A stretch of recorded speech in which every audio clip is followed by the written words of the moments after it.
دوستانو سلام، وخت مو بخیر. د روژه مات وخت هم دی او ډېر درد هم راغلی دی ځکه تازه یو چا ویډیو راواستوله، یو ځوان ناست دی او پر دې بحث کوي چې په کابل کې کرغه او پغمان د عیاشیو مرکزونه او خلکو عیاشانې کولې. ما ته ډېره جالبه ده، په دې ملک کې نږدې تر پیړۍ چې راکم کې 80 کاله یا 80 کاله کېږي په دا مملکت کې د انسانانو سرونه ریبل کېږي، د نسلونو د منځه تګ شروع دی، د انسانانو وژل شروع دی، یو د بل حقوق خورو. مګر اوس تر اوسه پورې موږ د خلکو په نشاو، د یو په پرتوک کې باندې، د بل په نیکټایي کې باندې، د بل په لنګوټه کې باندې. دا په تېر حکومت کې کوم هم دا خبره وه چې پلانکي عیاشي وکړه، د پلانکي سره انجلۍ وه، پلانکي چرس وشت کول، پلانکي شراب وڅښل. خدای په قرآن عظیم الشان کې وایي، خدای جل جلاله چې زه ستار العیوب یم، د خلکو عیبونه پټوم. او موږ بل کار نه لرو. پلانکي نشه وکړله، پلانکي ټابلیټکا وخوړله، پلانکي دا وکړه، پلانکي وکړه. ستا که د یو چا د اعمالو سره کار وي، د یو چا د کړنو سره کار وي، د هغه کړنې چې ټولنې ته ضرر رسي پر هغو یې بحث وکړه، د هغه تاوانونه چې انسانانو ته ضرر رسي پر هغو یې بحث وکړه. دا چې ته هر شی راوړې د یو چا په شخصیاتو کې بندوې او بیا ټول څه پر هغه خلاصه کوې، دا نه انسانیت دی، نه شرافت. تاسو که بحثونه کوئ، که سیاست کوئ، په سیاست په چوکاټ کې وساتئ. دا چې هر شی راوڅغلی په اخلاقیاتو کې وتړې. تا ماته یو انسان په دنیا کې راوښیه چې هغه دې د مخالف جنس علاقه یا په زړه کې ونه لري یا په فکر کې ونه لري او چې د چا زور رسېدل دي امني یې کړي، مګر دغه کنټرول د انسان خپل په شرافت پورې اړه لري، د خپل اخلاقیات پورې د انسان پورې اړه لري. مګر موږ دغونه ضعیف انسانان یو، که حکومتونه بدنامو، که انسانان بدنامو، ټول څه مو محدود تر دا پورې چې پلانکي نشه وکړه، پلانکي شراب وڅښل.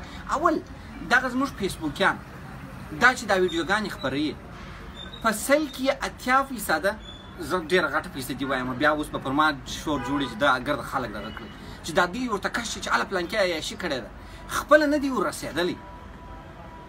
زه تاسو ته وایم انسانان په خپل ذات کې هر یو خپله نیمګړتیا لري. تاسو دا راځئ د جهاد په اړه دا یو بحث ته وګورئ. دغه ټوله ملایان چې د جهاد بحث کوي وایي په جنت کې 2 حورې دي او د شرابو ویالې دي، بېرته په هغه د عیاشیو په شان ورته کوي. دا نور ته چې د خدای رضا ده، د خدای راضي کول دي، د اسلام امر دی، په حورو، په غلمانو، په شرابو، په والو یې بېرته توجیه کوي.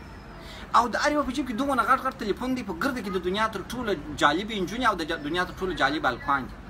لطفا دغه سیاسي بحثونه د یو چا ردول، د یو چا مخالفت کول، هغه د اخلاقي دغو څخه راکښته کړي. بحث وکړئ، د هغو پر اعمال یې وکړئ چې ټولنې ته ضرر رسي، د هغو پر اعمال یې وکړئ چې مشکلات ټولنې ته رسېږي، انسان ته ضرر رسېږي. دا چې واورئ دا کوي چې 80% نجونو ټابلیټکا خوړل. اول 80% نجونې د افغانستان د خوړلو ډوډۍ نه لري، 80% او د ټابلیټکا یوه دانه په 50 په 80 په 80 ډالر ده، هغه یې رقمه کول. دا منطق او عقل چیرې دی؟ بله خبره دا کوله چې پغمان او کرغه د عیاشیو ځایونه وه، مرکزونه وه. نو خدای دې غرق نه کړه دغه پغمان او کرغې خو دغه موږ ګرده روان، زه به هم د کورنۍ سره روان وم، بل زما په هفته کې 3 ورځې 4 ورځې په دغه پغمان او په کرغه کې وو. مګر د دنیا کوم ډاکټر چې راشي زما وینه چې په ما کې د یو د نشې یو شی پیدا کړي. دغه زموږ نو کې یو ګل هوس یو ګل هوس یې په ګلانو پر ځای کې ناست دی، دې معنا نه چې موږ عیاشي کوو. اورل موږ ژوند کوو، د ژوند د خوند اخلو. دا که زه د اوبو غاړې ته ځم، دا که زه موسیقي اورم، دا که زه یو دغه کوم، دا زما خپل خوند راکوي.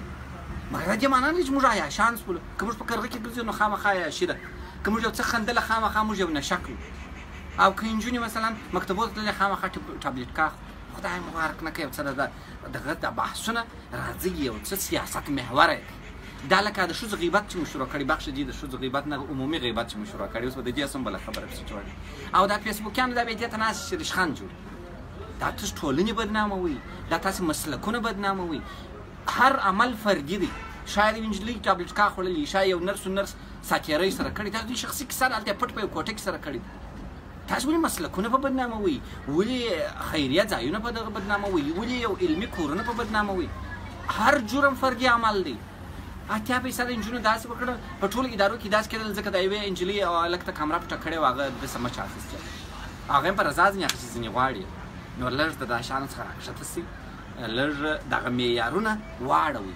ټول څه په دغه شانو کې مه خلاصه کوئ چې په پلانکي حکومت کې فساد کېدی، نجونې داسې بیا په پلانکي حکومت کې دا کېدل. نو اوس که یو څوک راولاړ سي چې ټوله مدرسو کې د مولانا مفتي ویډیو راووتله، په ژر هلک سره هغه کار کوي، نو دا اوس سړی وایي چې ټول ملایانو په مدرسو کې دا کارونه کړي دي. خو نه دی ممکن. نو دا جمعي سودا مه کوئ، د هر چا جرم شخصي دی، د په جرم باندې پټې کوي جرمونه. خدای وایي زه ستار العیوب یم، هر انسان عیبونه لري، دا زه به 100 کمزورتیاوې لرم. نو دا بحث مې تر دې درته وکړ احساساتي یم او خولي را باندې را روان دي چې یو چا بد وکړل پټ یې کړي، هغه مسلکونه مه په بدناموئ، خلک مه په بدناموئ. نو سلامت اوسئ، ښه وخت ولرئ، د روژه ماتې وخت دی، خدای مو روژې قبولې کړه. لطفا دغه رقم اخلاقي شی چې مخته تللي ډیلیټوئ یې، پټوئ یې. ټولنه په اخلاقي فساد مه رشد کوي، ټولنې ته اخلاقي فساد مه راوړئ. سلامت اوسئ، ښه وخت ولرئ.